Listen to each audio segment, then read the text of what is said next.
Hello everyone, আশা করি সকলে ভালো আছো। তোমাদের সকলকে স্বাগত জানাচ্ছি অ্যাস্ট্রাডিক এডুকেশনে।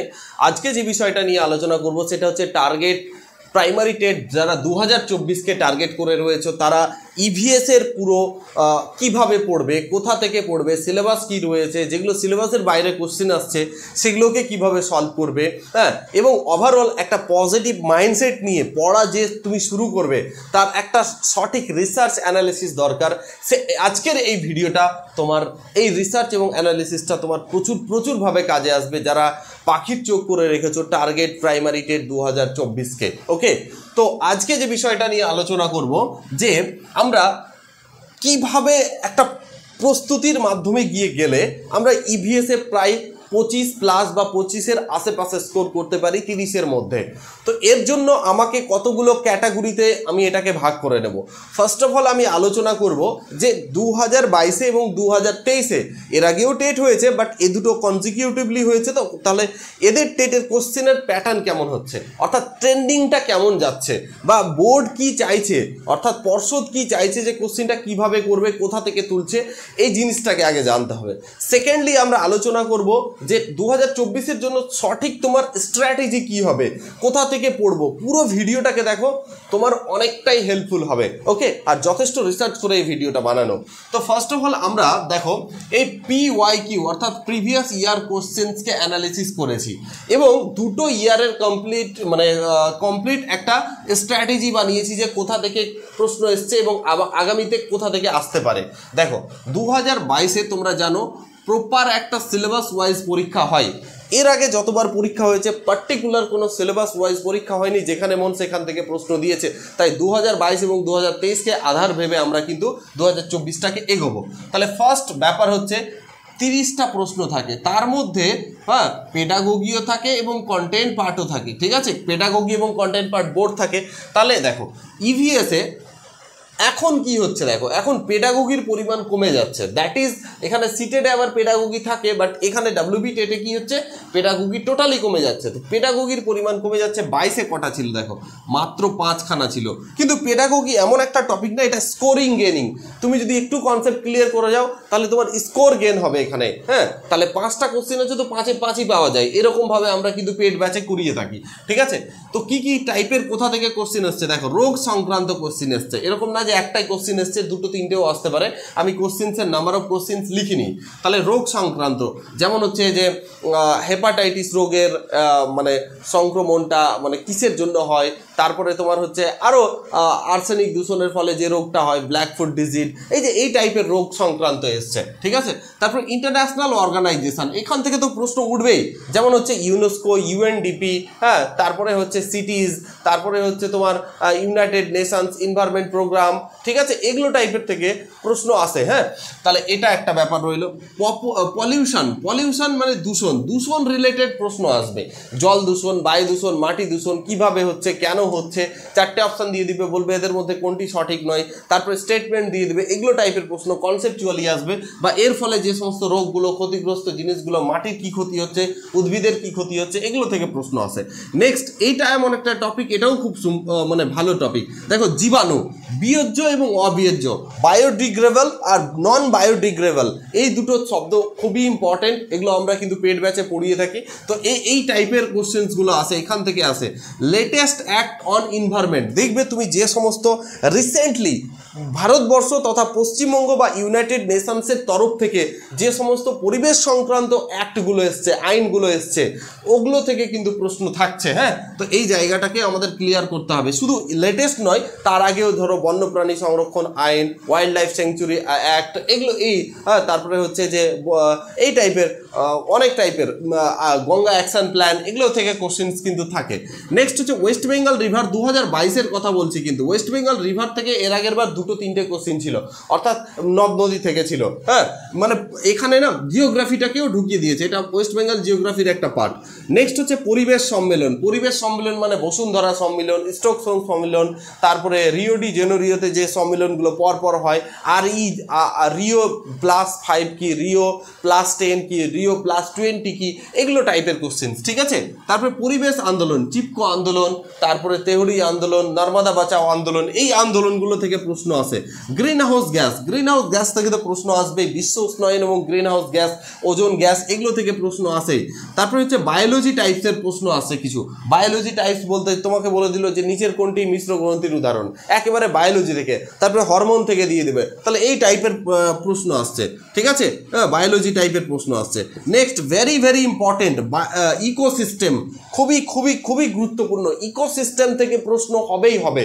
তো ইকোসিস্টেম একটা কনসেপচুয়ালি ব্যাপার আছে, এর পিরামিড, 10% লিন্ডেম্যানের ফর্মুলা, এবং তার মধ্যে হচ্ছে খাদক, বিয়োজক, উৎপাদক, ডিকম্পোজার, এগুলো থেকে প্রশ্ন আসে। সাইক্লোন যেমন হচ্ছে আমফান, এবার রিসেন্ট হয়েছে রেমাল, তো এগুলো থেকে প্রশ্ন আসছে, ঠিক আছে, আমফান থেকে প্রশ্ন এসেছিল, ঠিক আছে। তারপরে জাতীয় উদ্যান, ন্যাশনাল পার্ক থেকে কোশ্চেন হচ্ছে কোন জাতীয় উদ্যান, তারপরে হচ্ছে ভারতের প্রথম জাতীয় উদ্যান কি, নীলগিরি জাতীয় উদ্যান সম্পর্কে কিছু জিজ্ঞেস করে নাই।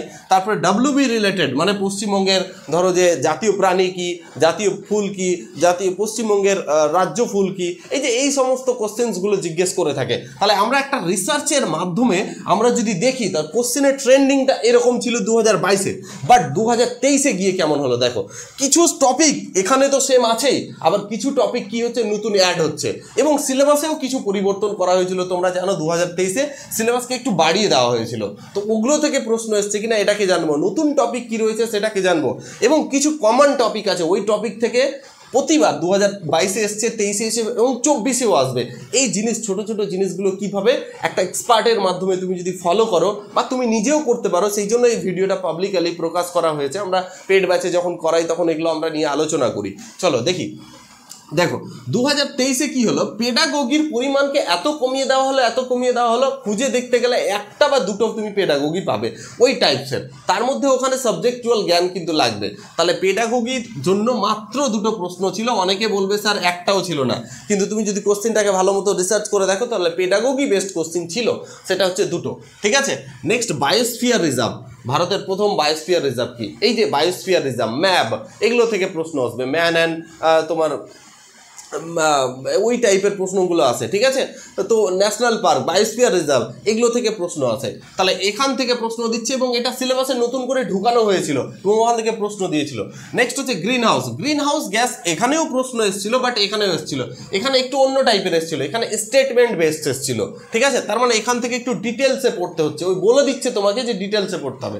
নেক্সট হচ্ছে জেনেটিক ব্যাপারে এসেছিল বায়োলজি, এখানে শুধু বায়োলজি, জেনেটিক বলতে মানুষের জেনেটিক নয়, এখানে উদ্ভিদের জেনেটিক, প্রাণীর জেনেটিক, এই সমস্ত জেনেটিক বিষয়ে প্রশ্ন এসেছিল।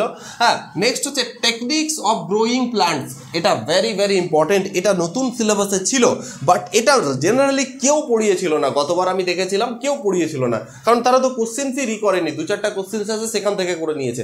অর্থাৎ আমরা কি কি ওয়েতে উদ্ভিদের করতে পারি, একটা কোশ্চেন ছিল, তোমরা দেখবে যে মৃত্তিকা ছাড়া উদ্ভিদের যে গ্রোটা হচ্ছে, একটা মাটি ছাড়াই উদ্ভিদকে যে গ্রো করা যায়, গাছগুলোকে যে বড় করা যায়, তো এই প্রসেসটাকে কি বলে, এটা খুব ফেমাস একটা কোশ্চেন, ঠিক আছে। তাহলে এইটা ওই টাইপের, ওই টপিক থেকে প্রশ্ন এসছে। দেখো এটা নতুন টপিক, একেবারে নতুন টপিক। ইকোসিস্টেম, আমি বলেছি ইকোসিস্টেম থেকে প্রশ্ন আসবে, এখানেও এসেছিল, 22-এ এসেছিল, এবারও আসবে, 2024-এও আসবে। হ্যাঁ, তারপরে হচ্ছে বায়োডাইভার্সিটি, জীব বৈচিত্র্য থেকে প্রশ্ন আসবে, এটা পড়িয়েছি। হ্যাঁ, ভারতে কটা বায়োডাইভার্সিটি আছে, ভারতের সব থেকে বড় ডাইভার্সিটিগুলো কী কী, ওখানকার বিশেষত্বগুলো কী কী, এই জিনিসগুলো নিয়ে প্রশ্ন আসবে। কেমিস্ট্রি রিলেটেড গতবার অনেক প্রশ্ন এসেছিল, এটা খুব মানে এটা 2022-এ ছিল না, বাট 23-এ দিচ্ছে, তার মানে 24-এও আসার সম্ভাবনা রয়েছে। হ্যাঁ, কেমিস্ট্রি মানে রসায়ন বিজ্ঞান রিলেটেড। আচ্ছা, ব্রেন রিলেটেড বায়োলজি, জুলজি, দেখো জুলজি, বায়োলজির দুটো ভাগ হয়, একটা জুলজি, একটা হচ্ছে বোটানি। জুলজি মানে হচ্ছে প্রাণী বিদ্যা, আর বোটানি মানে হচ্ছে উদ্ভিদ বিদ্যা। তো ওই জুলজির কিছু ব্রেন টাইপের প্রশ্নগুলো এসেছিল, অগ্র মস্তিষ্ক, পশ্চাৎ মস্তিষ্ক, ব্রেন, চোখ, এগুলো নিয়ে একটু প্রশ্ন হয়। নেক্সট হচ্ছে বন্যপ্রাণী সংরক্ষণ এবং বন্যপ্রাণী নিয়ে কিছু প্রশ্ন এসেছিল, ঠিক আছে। নেক্সট হচ্ছে বিয়োজ্য এবং বায়োডিগ্রেডেবল, নন বায়োডিগ্রেডেবল, বিয়োজ্য, অবিয়োজ্য, এই টপিকটা থেকে প্রশ্ন হবেই হবে। এটা 2022-এও এসেছিল, 2023-এ এসেছিল, 2024-এও আসবে। নেক্সট হচ্ছে atmosphere, stratosphere, troposphere, mesosphere, thermosphere, ionosphere, ozonosphere, ওই টপিক থেকে। এবং এই ওজন হোলটা সম্পর্কে প্রশ্ন হয়েছিল মেন কথা। তাহলে ওই ওজন হোলটাকে ডিটেলে পড়তে হবে তোমাকে, এমনি আজকাল যুগে এমনি নর্মাল আর কোশ্চেন আসছে না, তো ওই জায়গাটাকে তোমাকে কেয়ার করতে হবে, ঠিক আছে।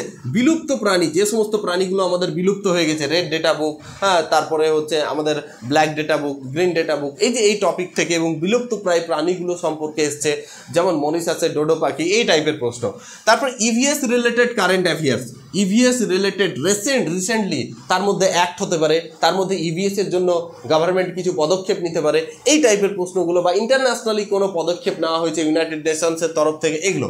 তারপর ইভিএস রিলেটেড ফেমাস বুক, এবং শুধু বুক নয়, ওই বুকটা কি রিলেটেড এটাও তোমাকে জানতে হবে। যেমন রিচেল কারসনের যে বুকটা ছিল সাইলেন্ট স্প্রিং, তো সাইলেন্ট স্প্রিং যে বইটা, সেই বইটা কি রিলেটেড ছিল, আমি একটা ফেসবুকে এরকম কোশ্চেন্সও দিয়েছিলাম, আশা করি তোমরা উত্তর করেছো। তাহলে ফেমাস বুক, এটা কিছুদিন আগে পড়ালাম, হ্যাঁ, ওই প্রিভিয়াস রিলেটেড কিছু ফেমাস বুক, এটা আমি কখনো পড়িয়ে দেবো তোমাদের, হ্যাঁ, আমি পেড ব্যাচে পড়িয়েছি। আচ্ছা, পরিবেশ সম্মেলন, পরিবেশ সম্মেলন থেকে প্রশ্ন আসবেই বলেছিলাম, স্টকহোম, বসুন্ধরা, তারপরে রিও প্লাস, রিও 20+, এই যে এই টাইপের কোশ্চেন্সগুলো, এগুলো আসবে, ঠিক আছে। নেক্সট হচ্ছে এখানকার মধ্যে একটা পরিবেশ আন্দোলনও ধরে নিতে হবে, আসেনি বাট আসার সম্ভাবনা রয়েছে। চিপকো আন্দোলন, তেহরিবাদ আন্দোলন, ইন্টারন্যাশনালি যে সমস্ত পরিবেশ নিয়ে আন্দোলন হয়েছে সেগুলো নিয়ে জানতে হবে। এটা নেক্সট নতুন টপিক ঢুকানো হয়েছিল এবং এখান থেকে প্রশ্ন হয়েছিল। কি ছিল স্যার? মাইগ্রেশনস of animals. হ্যাঁ, তো এই যে বাসস্থান, মানুষ শুধু অ্যানিমাল নয়, মানুষও, যে আগেকার যুগে মানুষ যে একটা জায়গা থেকে অন্য জায়গায় চলে যেত, রিজন কি? দ্যাটস ওয়াই তার বাসস্থান নয়, তার খাদ্য, তার পরিবেশ, হ্যাঁ, যেখানে সে আগেকার মানুষ যেখানে খাদ্য পেত সেখানে চলে যেত। আজকে দেখবে তুমি বনজঙ্গল কমে যাচ্ছে, বন্য প্রাণী কমে যাচ্ছে, একটা জায়গা থেকে অন্য জায়গায় চলে যাচ্ছে, আজকে পাখি দেখা যাচ্ছে না, রিজন কি? হ্যাঁ, একটা জায়গা থেকে পাখিরা অন্য জায়গায় চলে যাচ্ছে বা দিনের পর দিন বিলুপ্ত হয়ে যাচ্ছে, এর রিজন কি? হ্যাঁ, তো এই টপিকটা এখানে রয়েছে, এটা খুবই ইম্পর্টেন্ট টপিক। একটা প্রশ্ন গতবার এসেছিল, এবারও আসবে, ঠিক আছে। রক, শিলা মণ্ডল থেকে প্রশ্ন হয়েছিল, পাললিক শিলা, সেডিমেন্টারি রক, তারপরে হচ্ছে এগনিয়াস রক, হ্যাঁ, তারপরে মেটামরফিক রক, এটা রিসেন্টলি আমি পড়িয়েছি টেড ব্যাচে, তো পেড ব্যাচে, তো এখান থেকেও প্রশ্ন এসেছিল। আগ্নেয়গিরি সম্পর্কে প্রশ্ন এসেছিল। তাহলে এগুলো সম্পর্কে প্রশ্ন আসছে, মানে এগুলো নতুন টপিক, এগুলো জিওগ্রাফির টপিক ঢুকিয়ে দিয়েছে, যদিও সিলেবাসে আছে। তারপরে হচ্ছে ওয়েল স্পিল থেকে এসেছিল, সমুদ্রে যে সমস্ত তোমাদের মানে আমাদের ইগুলো হচ্ছে, মানে ক্ষতিগ্রস্ত হচ্ছে, সমুদ্রের জল নষ্ট হচ্ছে, সমুদ্রের বায়োডাইভার্সিটি নষ্ট হচ্ছে, ওইখান থেকেও প্রশ্ন এসেছিল। তো এখন হচ্ছে এটা হচ্ছে 2022-এর প্রশ্ন, এটা 2023-এর প্রশ্নের একটা অ্যানালিসিস। বাট আজকের যুগে দাঁড়িয়ে 2024-এ যারা প্রিপারেশন করছো তারা কি করবে স্যার? এখন হবে যে স্যার ইভিএসে আমরা নাম্বার পাবো না, তোমাদের কাছে এটাই অপশান হতে পারে। অনেকে বলবে ইভিএস এত পড়েও লাভ নাই, যারা পড়ে লাভ নাই তাদের কথায় কান দিও না, আর তাদের জন্য এই ভিডিওটা তো নয়। তুমি চেষ্টা তো করো ভাই, তুমি 30টা প্রশ্ন আছে, তুমি 20টা অ্যাটেন্ড করে এসো, আর তুমি না পড়ে আসলে 10টাও করতে পারবে না। ওই যে তুমি 20টা করে আসছো বা 15টা করে আসছো, ওই যে বাকি 5টা 7টা করছো, ওইটাই তোমাকে চাকরি দেবে। একটা নির্দিষ্ট লেভেল অবধি সবাই করতে পারে, তারপরে কিন্তু আর করতে পারে না। সেই জন্য তোমাকে পরিশ্রম করতে হয়, তোমার গাইড নিতে হয়, বা আদার্স যাই কিছু তুমি যেভাবে করতে পারো। তো সেই জায়গায় দাঁড়িয়ে তোমাদের জন্য আমি কয়েকটা কথা বলবো, সেগুলোকে ফলো করলে আমার মনে হয় মোটামুটিভাবে একটা ভালো তুমি স্কোর করতে পারবে বা ভালো প্রিপারেশন করতে পারবে। ফার্স্ট অফ অল তোমাকে কি করতে হবে দেখো, অফিসিয়াল যে সিলেবাসটা আছে 2024-এ যখন ফর্ম ফিল আপ শুরু হবে তখনও একটা সিলেবাস দেবে, বাট সিলেবাসে জেনারেলি চেঞ্জ হবে না, আমাদের যতদূর নিউজ আছে যা আছে তাই থাকবে। ওই সিলেবাস অনুযায়ী পুরো 100% সিলেবাসকে পড়ো, 100%, একটা জিনিসও ছাড়া চলবে না, যেটা আমরা পেড ব্যাচে করিয়ে থাকি। তো তুমি যেভাবে করতে পারো তাহলে সিলেবাস পড়বে, তারপরে হচ্ছে প্রিভিয়াস ইয়ার কোশ্চিন করবে, যেগুলো সিলেবাসের মধ্যে থেকে আছে ঠিক আছে, আর যেগুলো সিলেবাসের মধ্যে থেকে নাই ওই টপিক রিলেটেড পুরো তোমাকে ভালো মতো পড়তে হবে। তাহলে তুমি প্রিভিয়াস কোশ্চেন্স ক্লিয়ার করলে, সিলেবাস পড়লে, তারপরে যে কাজটা করতে হবে, west Bengal board of secondary education আর প্রাইমারি এডুকেশনের তরফের যে ক্লাস 3 থেকে 8 অবধি যে পরিবেশের বইটা রয়েছে তার বুক সামারি তুমি পড়ে নাও। আমরা 3, 4, 5 তিনটে ক্লাসের বুক সামারি ফ্রি রেখেছি ইউটিউবে, তোমরা গিয়ে সার্চ করো দেখো। হ্যাঁ, তোমরা যদি চাও 6, 7, 8 এই তিনটে ক্লাসেরও তোমাদের ফ্রিতে দিয়ে দেবো, ঠিক আছে। তাহলে সেটা একটা করলে তুমি যদি এতটা করতে পারো, আমি নিশ্চিত যতই কঠিন কোশ্চিন হোক 20 মোটামুটি একটা স্কোর হয়ে যাবে। তারপরে প্রপার প্র্যাকটিস, মক টেস্ট তুমি যদি করতে পারো, আমরা আশাবাদী যে একটা ভালো স্কোর তোমার কিন্তু ইভিএসে দাঁড়াবে। ওকে, তাহলে এই হচ্ছে তোমাদের প্রপার প্ল্যানিং, সিম্পল প্ল্যানিং, ঠিক আছে। বাট এর জন্য তুমি বলবে যে দাদা কিভাবে প্রিপারেশন করব, আজ থেকে স্টার্ট করো, আজ থেকে মনে প্রাণে ঠিক করে নাও এভরিডে 3 থেকে 4 ঘন্টা তুমি কিন্তু দেবে। তোমার যদি মনে হয় যে না এতগুলো জ্ঞান রাখার ফলে এত কিছু তো আমরা স্যার বুঝি না, এত সময় পাবো না, কোথা থেকে পড়বো, কোন বই পড়বো, একটা নির্দিষ্ট বই মার্কেটে পাওয়াই অসম্ভব, এরকম কোনো নেই। আমরা যখন পড়াই তখন অনেক বইগুলোকে নিয়ে সমন্বয় করে নোট তৈরি করে বুঝিয়ে তোমাদেরকে পড়াই।